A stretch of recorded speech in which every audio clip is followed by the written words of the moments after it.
जैसे कि आप देख रही हैं, ये पूरा प्रोजेक्ट लकड़ी पर बना है।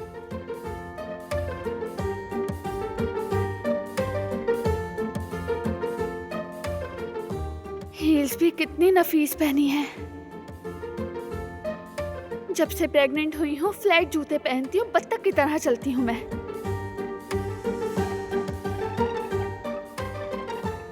और कद भी इसी वजह से छोटा दिखता है मेरा।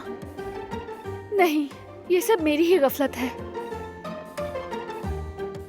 मैं तो हील पहनकर भी इसके बराबर नहीं आ सकती। वाह, कमाल है दिलान। तुम्हें कौन सा पसंद है?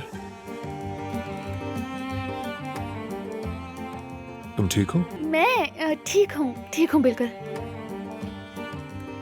तो आपको कौन सा प्रोजेक्ट ज्यादा पसंद आया? माफ कीजिएगा, आज तो मेरी तवज्जो ही नहीं है।